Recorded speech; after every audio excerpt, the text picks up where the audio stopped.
Hi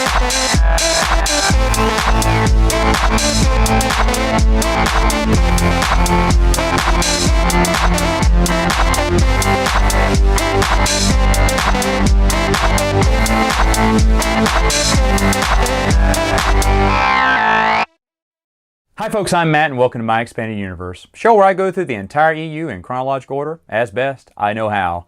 Folks, we're going to stay with the comic books here and we're going to go to Star Wars Republic issue 50, Defense of Kamino. Now this one had three authors, John Ostrander, Hayden Blackman, and Scott Alley. Basically the Separatists are attacking Kamino and there's three different stories from these authors called Brother in Arms, Jango's Legacy, and No End in Sight. Now, this was their big 50th issue, right? So they had to go real big. It's a 64-page comic book. The art's just excellent. It's high-quality stuff. The storytelling is there. All three authors do a great job. Of course, you know, John Ostrander and Hayden Blackman are going to do, but even Scott Alley did a great job. And you're just pulled into this story. And it's such a, I mean, issue 50 was really good. It's kind of like a Tales, but they said, no, this is too good for it to be Star Wars Tales. This will be issue 50.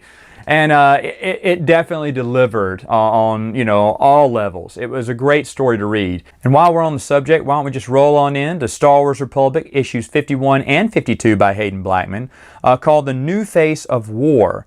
Now, here, the Separatists basically attack a Naboo moon where a Gungan settlement there is, and they completely just wipe them out. I mean, it's pure genocide is what they're doing. And of course, they may have to target Naboo. It's a two-part series there. Of course, Anakin has some vested interest because he doesn't want Naboo to be attacked because, you know, Padme lives there and you know what that means, right? Yeah. He doesn't know. Anyway, this is some really hard-hitting stuff.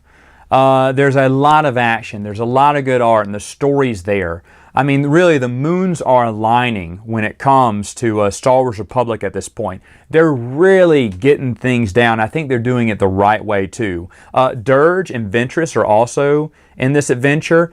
And, you know, the only time we'd seen them prior to that was from the Clone Wars cartoon. Now we're getting to see the comic book versions of them, and they look great. I remember looking at them and going, wow, that is awesome. You know, I was like, that's what she really looks like, you know, because all we've seen was the Tarfsky's Clone Wars, which was great presentation, and I did fear them, but the artists do such a great job. Dirge is really scary, and Ventress is awesome too. And so while you're enjoying all of this Clone Wars comics goodness, go ahead and read issue 53, called Blast Radius by Hayden Blackman.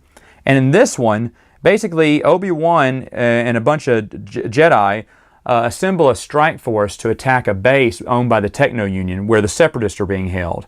There is so many good things that happen in this one shot. And you know, not everyone on the mission makes it out alive, and it's just really basically these books, 50 to 53 and more that I'm about to get into in other videos, really show that war is hell. And this is another reason why I love the Expanded Universe so much, and why we all do, right? It took a great idea by George and it put it in the hands of these creative and imaginative people who spun us these excellent stories. And like, hey, what's war really like? Not everyone wins in war. And there's genocide. There's some ugly things. It's what's called the new face of war and stuff. And so they came up with these great stories and this great art. And they delivered a premium product. And that's why some folks who say, Matt, I'm only going to read the books. I'm not reading the comic books. I think you're gypping yourself. I do, because I really think that, especially during the Clone Wars era, Dark Horse really started hitting it. I remember this is before the days of Filoni's Clone Wars, before there was, you know, he kind of put a childish, soft spin on it, you know, where people are calling Jedi Knights Sky Guy and whatnot. No, there's none of that in this.